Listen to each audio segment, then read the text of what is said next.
The Ernie Chambers Show.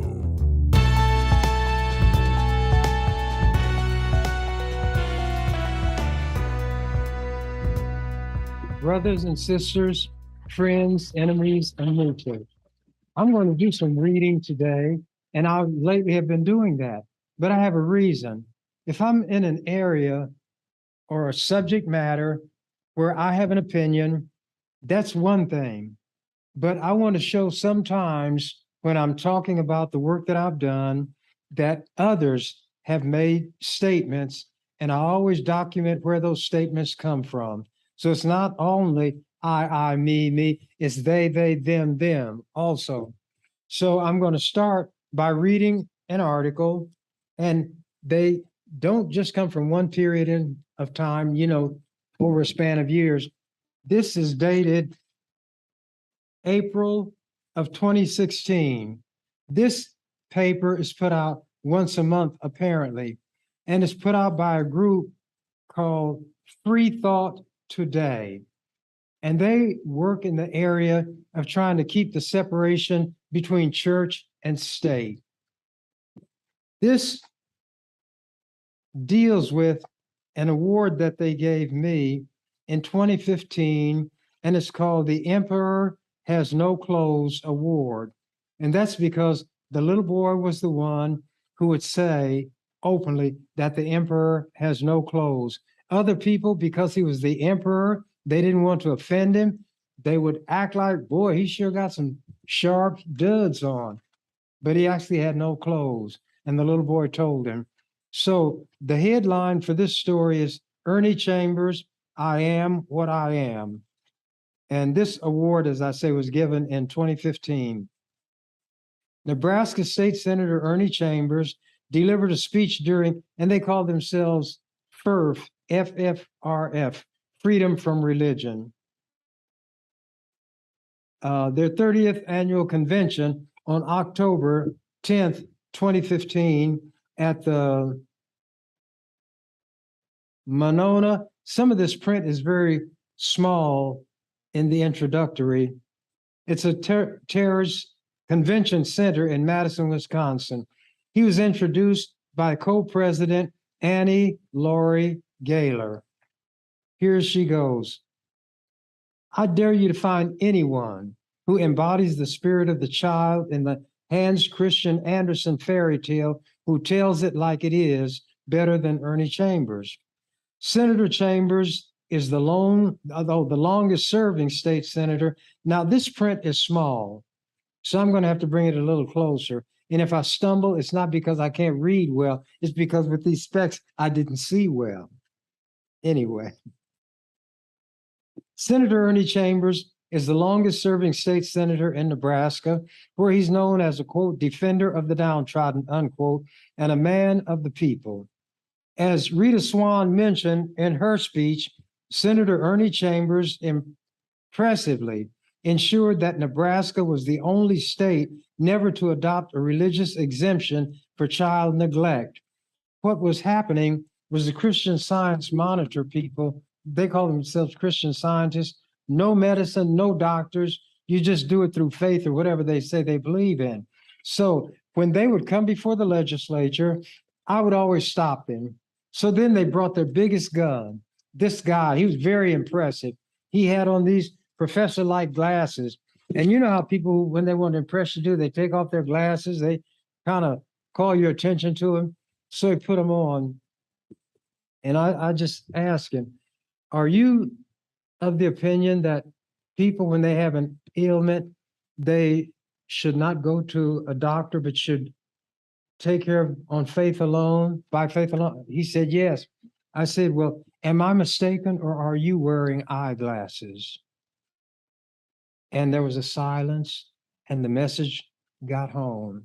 And a lot of these so-called Christian Science people who didn't want their children to be allowed to go to a doctor would slip and take medicine themselves. But it's easy to take a bitter pill and give it to somebody else to eat. But if you have to turn it around and swallow it yourself, it becomes a different story. I said I'm not going to digress too much, so let me hurry right along. Oh, and by the way, the Christian Science people were successful in every state of saying that if a child is sick and you don't give medication and the child dies, you cannot be charged with child abuse or child neglect. And that was crazy. So I fended them off, and therefore Nebraska was the only state that did not allow that kind of exemption. I don't believe child abuse and neglect are justifiable under any circumstances. Before you give a child something to eat, you eat it yourself. Ernie previously won a First Amendment Hero Award from FERF in recognition of his career as a firebrand and, in particular, his challenge as a public official of paid legislative prayer. And then they give the citation to the U.S. Supreme Court. Marsh versus Chambers went before the U.S. Supreme Court in 1983, and it got it wrong, the court, because it said the legislature could have a chaplain. But they did say that the chaplain could not be paid. But Ernie had a moral triumph by persuading his unicameral branch to drop the payment for legislative chaplains anyway. No, the court said that they couldn't be paid. Then you may remember that a few years ago, Ernie sued God. This was a brilliant piece of writing and logic. Claims for relief included, quote, that the defendant has made and continues to make terroristic threats of grave harm to innumerable persons. Defendant directly and proximately has caused fearsome floods, egregious earthquakes, horrendous hurricanes, terrifying tornadoes, pestilential plagues, ferocious famines, devastating droughts, genocidal wars, birth defects, and the like, causing calamitous catastrophes resulting in widespread death, destruction, and terrorization of millions upon millions of the earth's inhabitants, including innocent babies, infants, children, the aged and infirm, without mercy or distinction. Ernie, the plaintiff, noted in the legal complaint that despite reasonable efforts to effectuate personal service upon the defendant, come out wherever you are, plaintiff has been unable to do so. Ernie Chambers graduated from Creighton University Law School and was first elected in 1970. He was term limited out in 2008. The law was changed just to get him out, but he waited it out for a term and won re-election in 2012. This spring, notably, he persuaded the state to drop the death penalty after never giving up seeking its abolition since 1970. Yes, there's pushback in Nebraska, but we were so thrilled with Ernie Chambers' victory over Old Testament eye for an eye and tooth for a tooth and life for a life barbarity that we asked him to please come and accept our Emperor Has No Clothes award. We're honored that he's agreed to be here today. This honoree teaches all of us the importance of being Ernie. Ernie, come meet your emperor. And then they applauded, and then I began to speak. Here are snippets of Senator Ernie Chambers' speech. I'm from a small town in Nebraska called Omaha, and I have small town ways, but I do not have a small brain or a small mind. Small minds think little thoughts, and you do not have to be limited in terms of your mental activities by the size or the backwardness of the place where you spend your life laboring. I was reared in a deeply religious fundamentalist household. The church was called the Church of God in Christ, and the people claimed to believe every word in the Bible the way it was written, but that was not what they believed at all. They had indicated that the only people who were right were in that church, and they did not mean the entire denomination. They meant just the people in that individual little building, and it was on 18th and Cumming Street. Before that, when I was very young, I went to the church that was on 26th between Erskine and this other street over. I do not care what people think or say about me because it makes no difference. I don't do things to please people. I treat people the way I want to be treated. I don't need a prayer book. I don't need a preacher. I don't need a psychologist, psychiatrist, or anybody to tell me what constitutes being ethical or righteous. I pay a lot of attention to words and language. Words have a life of their own. Words have meaning. Words have power. I believe in precision in the use of words, even though the ones reading them don't read as carefully as I will write them. But that's the price you pay. I'm just saying that as we go through life, we have to establish priorities and we determine which things mean the most to us. And to many people, words don't mean anything. When people criticize me, it has as much impact on me as the sweat of a gnat would have on the Rock of Gibraltar. People are fickle. If they're in a good mood, they say nice things. If they're in a bad mood, they say mean things. Why should I get angry if people are the way people are? If they say something today and say the opposite tomorrow, am I surprised? No. Why should I be surprised and upset when something behaves the way I know it's going to behave? You know why I will not accept the term atheist? I've never referred to myself as an atheist. And when other people hang that label on me, I tell them there are only two labels I accept: my name, which my mother gave me, and black. Black is the term that carries with it connotations: the lynchings, the bombings, the burnings, the castrations, the raping of our women and our little girls. And by the way, they did the same thing to Black men and boys.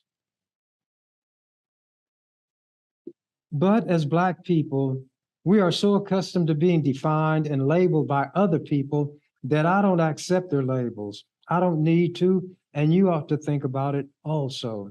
There is so much arrogance among white people, and white people are not even aware of it a lot of times.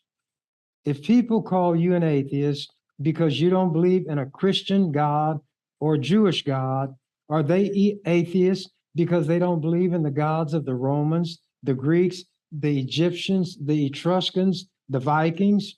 So if you don't believe in their gods, you're atheist many times over. You're going to define yourself with a negative definition, not of what you are, but of which you are not. And I am supposed to accept what somebody says I am. If you allow yourself to be defined and labeled, then you have lost already. You don't have to accept what I say. What I say is based on what I've come to believe and what helps me make it through a very cruel, hostile world. But unlike a lot of people who accept those labels and flaunt them and are proud of them, labels don't play any part in my life. I've read the Bible, I call it the Bible, and as I told the people with whom I was eating today, that's the way I pronounce the word. And one of the senators who was there in the legislature, he was pretending to be religious. He said he was offended by the way I mispronounced the word. I asked why. He said, because that's not the way you pronounce it. I asked him how you pronounce it, and he said Bible. And I said, Bible. You say, you say tomato, I say tomato. Makes no difference, I said. However, when you read that book, you don't pay attention to what it says. You want to go back to Genesis and say, God said, whoever sheds blood, by man shall his blood be shed. I asked, if God meant what he said. Yes, said this supposed minister. Well, how do you know what God says? It's in the Bible, he said. And you say whatever's in the Bible is what God said, huh? He said, yes. Oh, and by the way, on that word, I'm going to spell a word very carefully and slowly, and I want you to pronounce it for me. B-I-B-L-E. He said Bible. Right. Now pronounce this for me. B-I-B-L-I-C-A-L.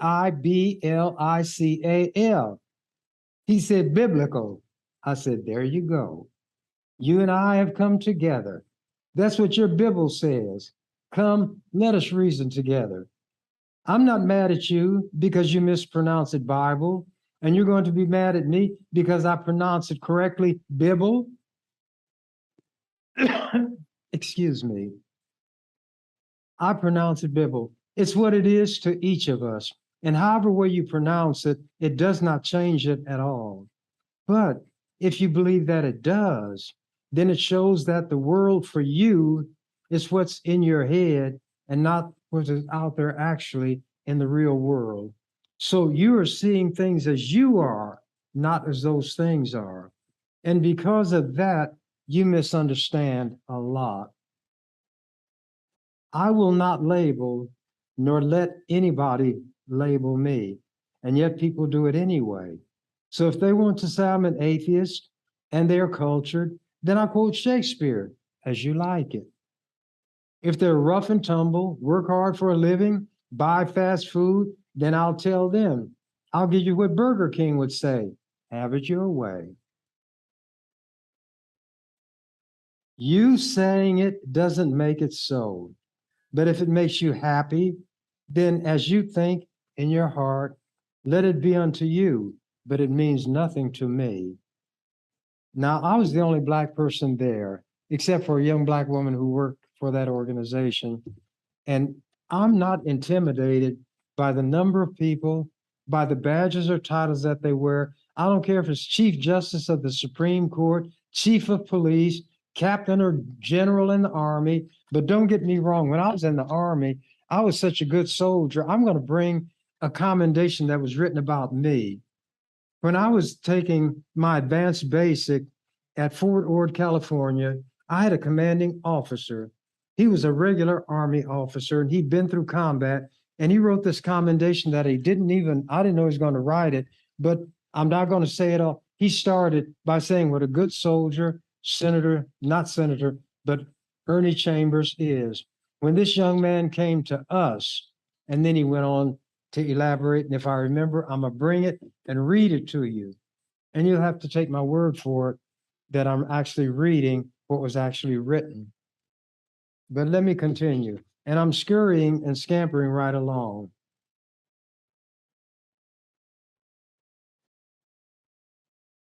So my conclusion is based on the words of the greatest philosopher America ever produced, the greatest thinker ever produced by America, the most rational of rationalists ever produced by America, Popeye the Sailor Man.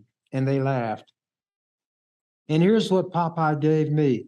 I am what I am, and that's all that I am. So call me an atheist, call me an agnostic, call me a non-believer, describe and try to define me in terms of what I am not, but I define myself in terms of what I am. And what I am is what I am, and that's all that I am. And that's the way, by the way, brothers and sisters, I've lived my life. Then they put some samples of little poems that I wrote. This is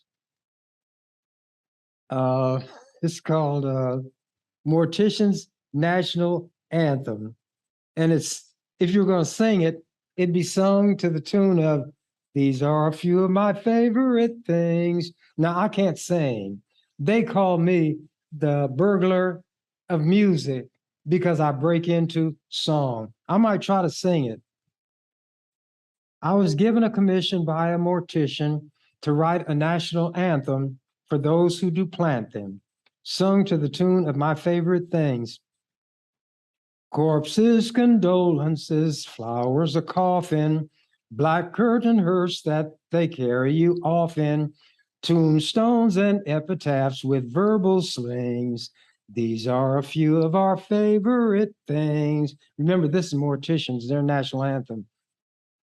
Churches and eulogies, pallbearer mourners, weeping and wailing in all the church corners, choirs droning dirges that make grown men cry. These are the things that take place when folks die. Fine embalming keeps the corpse fresh, add some makeup too. Then a good service lends just the right touch, and all of this waits for you. Graves freshly dug with stone vaults placed inside them. Caskets are placed in those vaults that do hide them. Florists, morticians, grave diggers, and such. These are your servants who thank you so much. Row up on row rest the graveyard's residers. Someday all out here will all be insiders. Here is the truth which each person does know. We all shall help make that populace grow. When the last dirt tops the casket and the grave is filled, we shall not gather again in this way until someone else is chilled. Thank you. Thank you very much. Then here's a little thing. The old sailor's lament. Years and years, so many years, I sailed upon the vasty sea. When I reached the other side, twer't nobody there except in me. Now, this is a moral, moral. All who are religious should from wisdom's fountain drink. Waste not prayer when brains are there. Employ those brains and think. Now, I'm going to go into some things between that involve me and children, because they think I'm just a mean old man and I argue and go on all the time. And I got to scamper right along. This was dated May 2nd, 1980. The Ord School controversy could hurt the children, and that's what troubles Omaha Senator Ernest Chambers about the turmoil. After he spoke to Ord students Friday, Chambers told reporters that his law day talks at the schools were aimed at educating adults who weren't necessarily there. They had a lot of confusion and arguing going on, and a lot of it was surrounding whether or not I should even be allowed to speak to the children. Quote, if we talk about learning, I would say I hope the grown people in this town did some learning today rather than the children, Chambers said. Youth has a way of dying in the night and resurrecting itself in the morning, so I'm not worried about them, unquote. Chambers was dragged into the controversy when leaders of an effort to recall 2 Ord School board members attacked his scheduled appearance. School Superintendent Bill Gogan and 2 board members were attacked for allowing Chambers to speak. But those opponents did not confront Chambers during his day, although there were numerous opportunities. And I made it clear, here I am. Well, I was deeply disappointed at the gathering where I spoke when the invitation was given for people to ask questions, that these people would not go ahead and confront me and say the things that apparently they've had on their minds for so long, Chambers said. When I come all the way to their territory and they will not even show themselves, it's a disappointment to me, Chambers said. Although he was in the community of 2,500 for less than a day, Chambers said he observed enough to form some rather pessimistic opinions on its problems. Quote, the divisiveness that exists in this town, the bitterness that is readily observable, the type of publicity that has attended actions in this town has caused some wounds that possibly will never heal, Chambers said. It's a terrible thing that has happened here, but it doesn't have to remain that way. But knowing human nature, unless concerted effort is made to heal the community, you will have really a divided town, and I think eventually it will get down to the children. The 43-year-old father, I'm more than twice that age now almost. I'm 85. 2 times 43 is 86. I can multiply that little bit even though I was educated in Omaha public schools. The 43-year-old father of 4 seemed most to enjoy his talk with elementary school students, regaling them with tales from his own childhood and recounting his favorite stories. Chambers and the children developed an immediate rapport. At one point, Chambers was left speechless by a question from a little girl who asked him why, if he liked books so much, didn't he become a librarian? And when she asked, I just said, you got me. Chambers, usually quick with a response, laughed and paused before telling her that he liked books, but he wouldn't be good at that job. That was therapy for me, he said later. Those very little children did as much for me as perhaps I did for them. Chambers spent the day under the fishbowl eye of the news media, which followed him to each of his appearances, but he said he expected that treatment. If this was a cow, the media milked that cow for all she was worth, he added. Now, when I got there, there were cruisers, marked cars from the state patrol, the county sheriff, and the city police. When I went in the school building, I asked, "What's happening here?" And the principal smiled. He said, "You." I said, "They've got those cars here because they think I'm going to do something." He said, "You have to draw your own conclusion, but your coming is why all those police cars are out there." I never go to a school to fight. I go to a school to bring peace if anybody can do it, if there is trouble there, because this is to be a haven for children.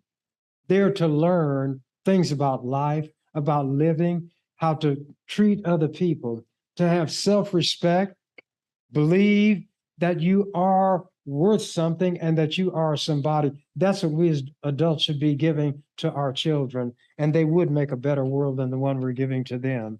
Going to the next one, the Carney Hub. That was in 1980. This is going to go to 1997. I was in Carney. This was a small high school, and they wanted me to come speak. And a lot of senators and other big shots, or would-be big shots, won't go to a small school or a small anything. But whenever children ask me to do something, if I could do it, there I would be, and I would do what I could. Respect yourself, love yourself, and do what is right, was the message given by State Senator Ernie Chambers of Omaha Saturday to Axtell High School students. Learn as much as you can about as many things as you can, he said. Chambers was invited to be commencement speaker after the Axtell seniors had heard him speak at the Nebraska legislature. Chambers said he wanted to be part of the day because he likes to encourage youth. He told the parents and other adults that, quote, "Too many times we wage war against our young people because they don't act the way we want them to behave. Adults sometimes act if young people are the first ones to act that way when the adults have done the same thing." Chambers said, he said, "A lack of understanding creates the gap between generations."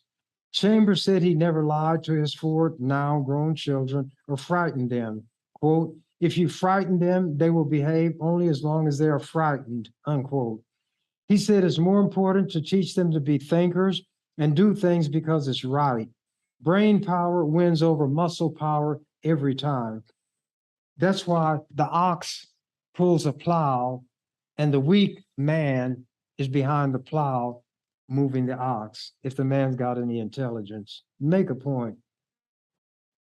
Chambers said that when he was asked why he would go to Axtell, a town smaller than many graduating classes in the state, he told the questioners the fact that young people had asked him was reason enough. The controversial state senator joked that he has retracted his horns and wrapped up his tail, because that's the way I was portrayed, as the devil himself.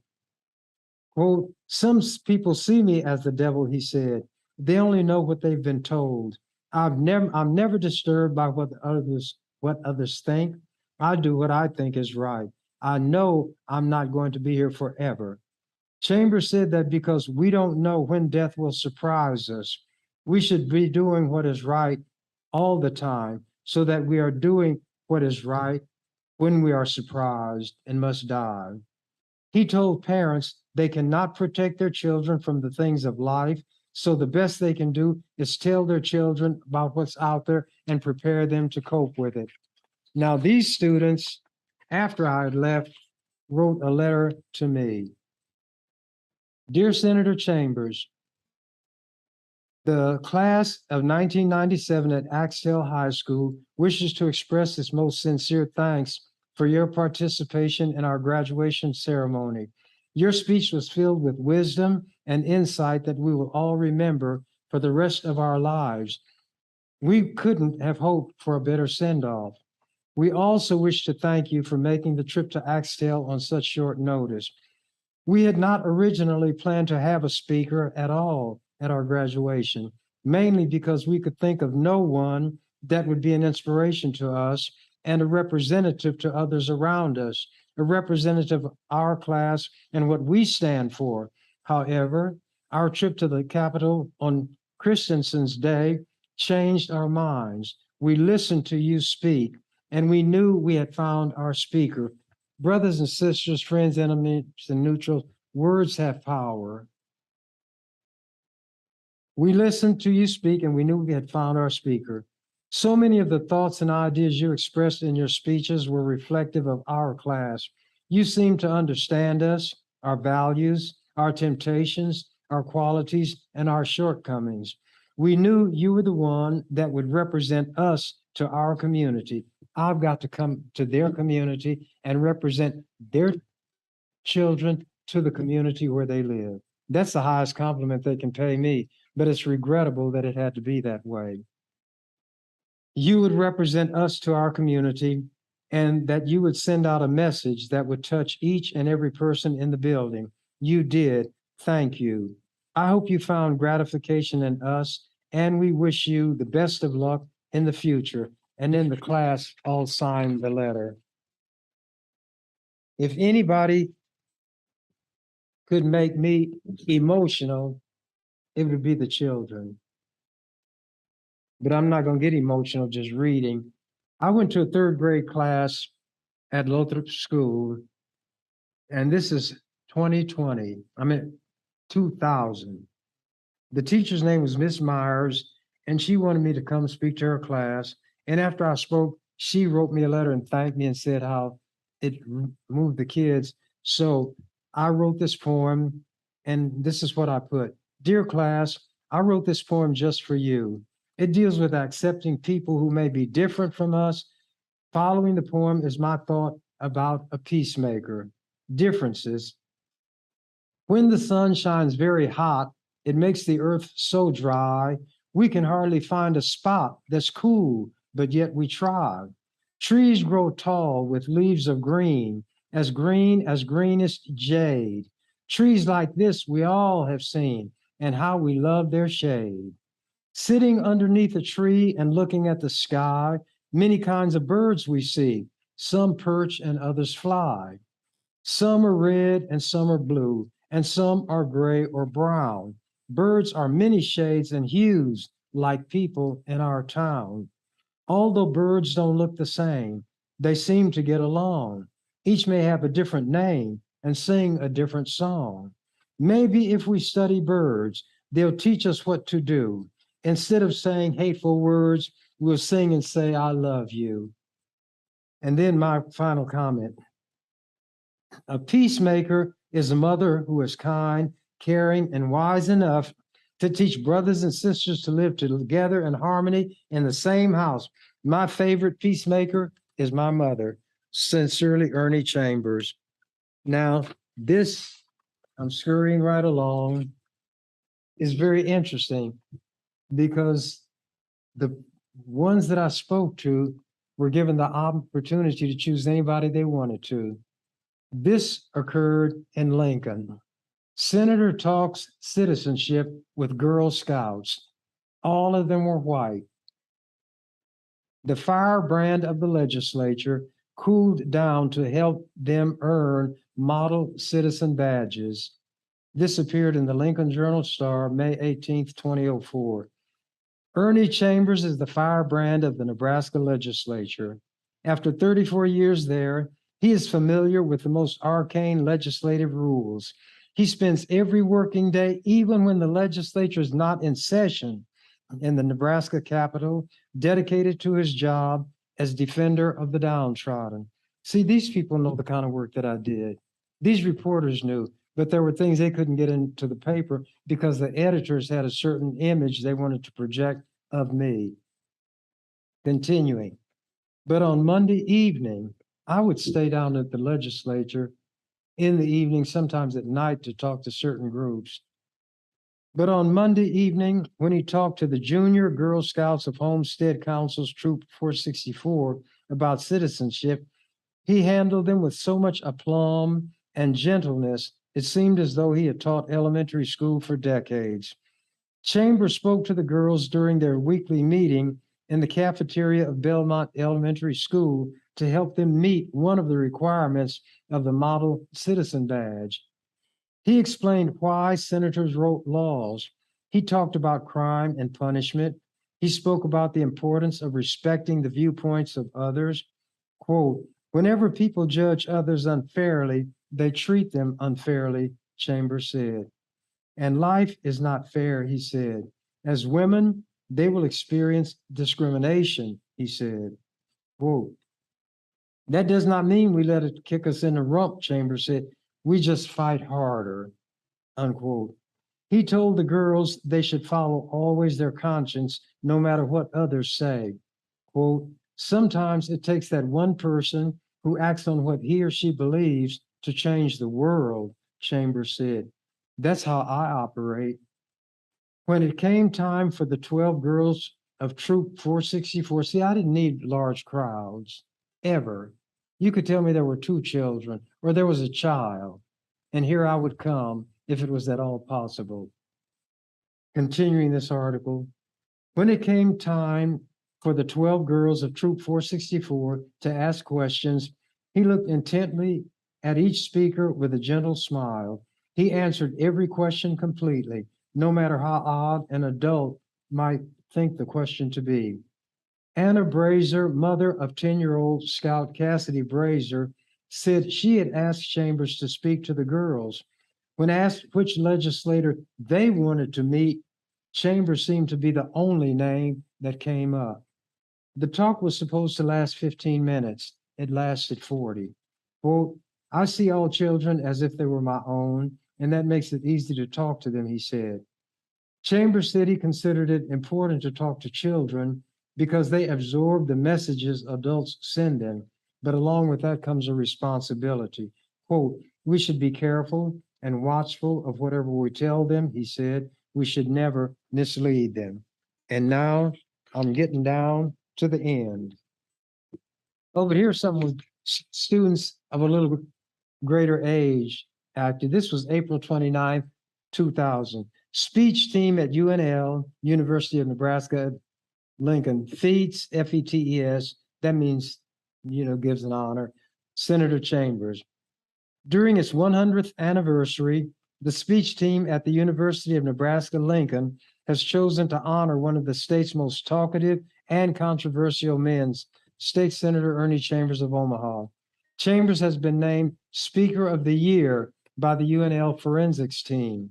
Quote, you have been a great proponent for academic achievement and understanding the value of public speaking, the speech team said in an April 20 letter to Chambers. As a speaker, legislator, and a member of the Nebraska community, you have stood up for change and made a difference in the lives of many others. You exemplify what it means to be a good speaker in and outside of the academic community, unquote. The award comes as no surprise to those who have been around Chambers, who is a magnet for young people. When school children come to the state capitol, they often ask to see Chambers, who may be the most recognizable state lawmaker. Chambers, who rarely goes to social functions, was to attend a banquet Friday to receive the award. The speech team at UNL has a long history of success. It was ranked 8th in the nation this year and 12th last year. And by the way, you all don't read the textbooks that your children have. I am featured in the 4th grade history book that is used in Nebraska public schools. So some of you all think, oh, he ain't about nothing. He ain't got nothing worthwhile to say. There are other people who don't see all the crushed rock, the muddy water. They see gold in them dar hills, and they accept it and make the most of it. That's why it's a poor car that won't toot its own horn. I dazzled the legislature, editors around the state. Reporters like to interview me because I was an easy story. They got good quotes, they got information, they got facts, and they got direct answers to their questions. This is from 1995. Singer-songwriter Laura Love says she has mixed feelings about her Omaha homecoming performance tonight at the Orpheum Theater. This was in 1995, remember. When I lived in Omaha, it was pretty hard, said Miss Love, 35. I lived on North 24th Street right after the race riots, and there was a lot of racial tension.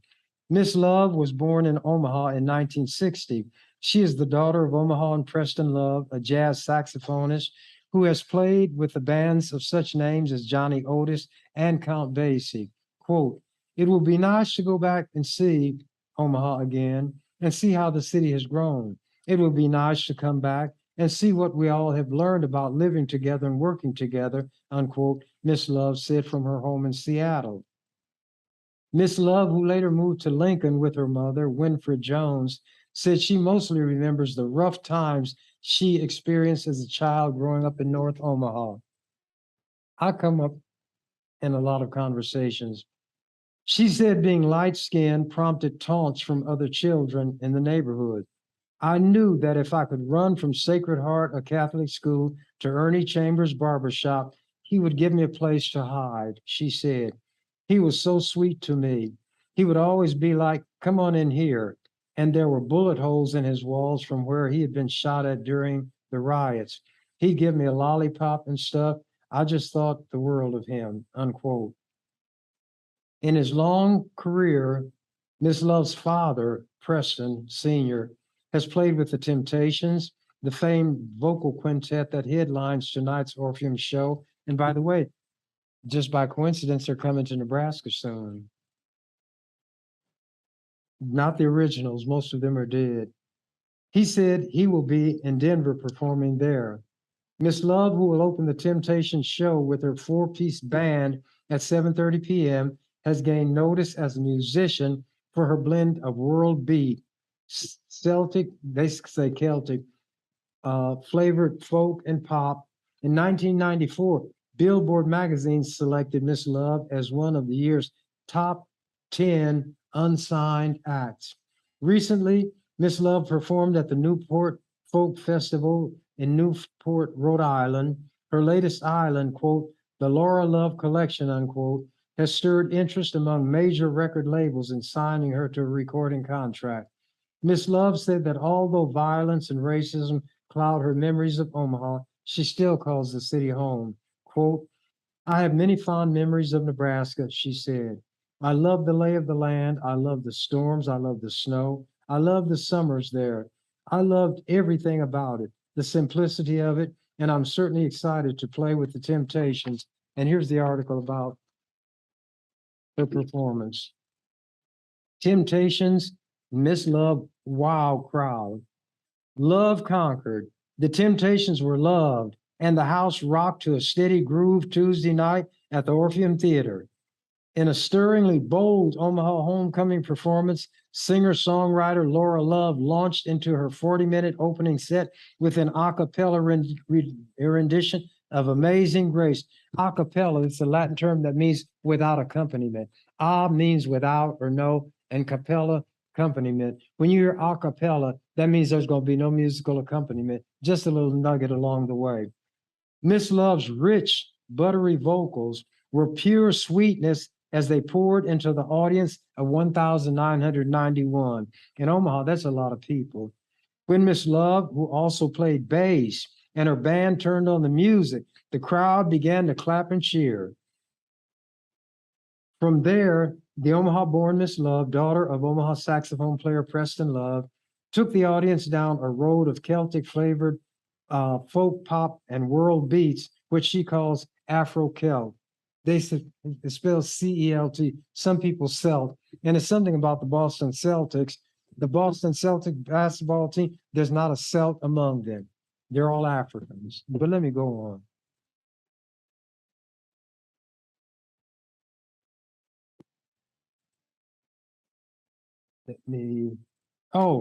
Miss Love, now based in Seattle, showcased her yodeling talents during, quote, anyway, a tune, a bouncy, groovy tune that lend itself to Miss Love's fancy footwork.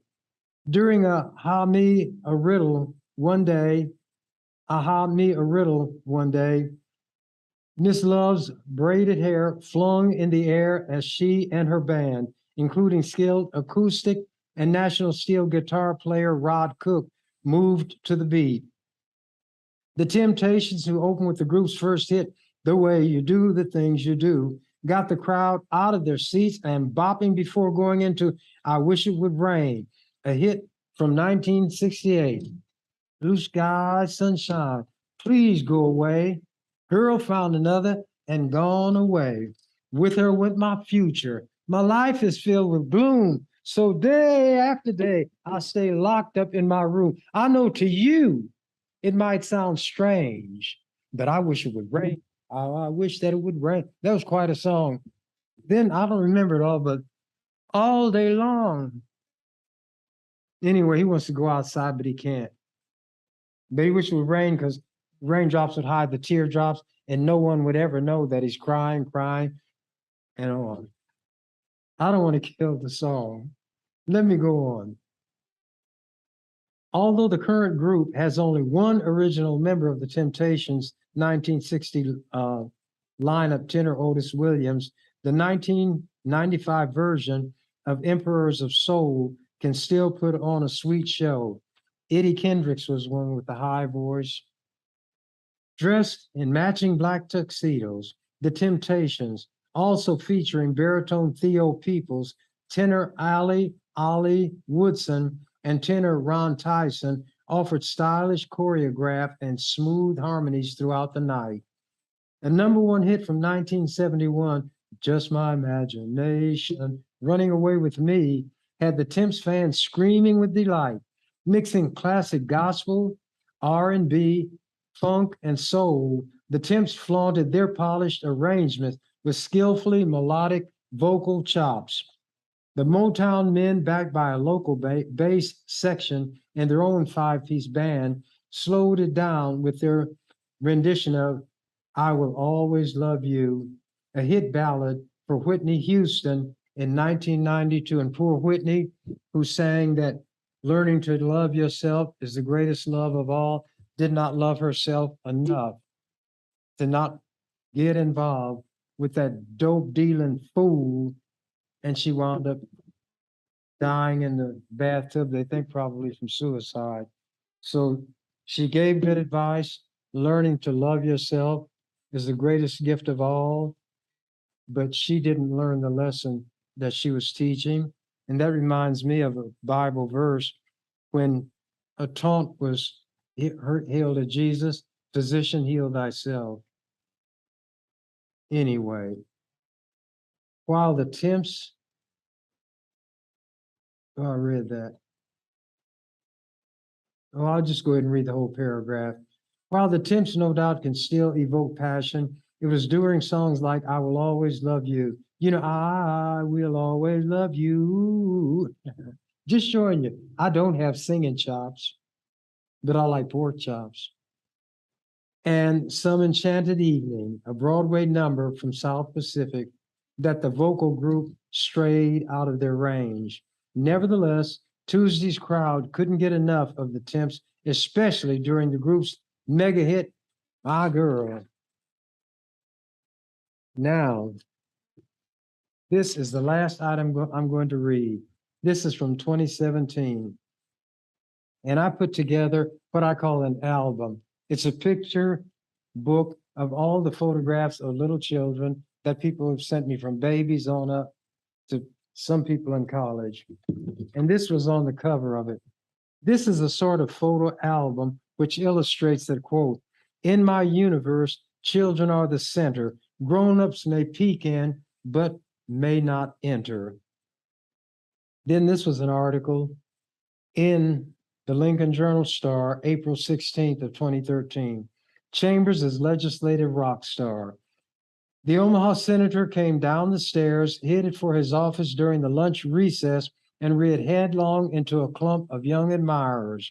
It quickly turned into a squealing mob scene of elementary school children from St. Wenceslaus School in West Omaha, all surrounding Senator Chambers, posing for pictures with him, uniformed Catholic young ones chanting his name, Ernie, Ernie, Ernie. One boy reportedly endorsed him for Pope. Not sure what touched off the aggregate adoration, but who, we ask, needs a rock star when you have the popular politician from North O, who sometimes is not popular in North O, huh? There are people who don't know me, will never know me, and they don't like me. And maybe if they knew me, they would hate me.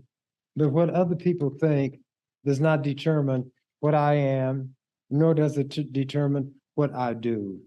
And I wish people would understand, but if the Jesus character in the Bible was not understood, why should I, a mere mortal, expect to be understood?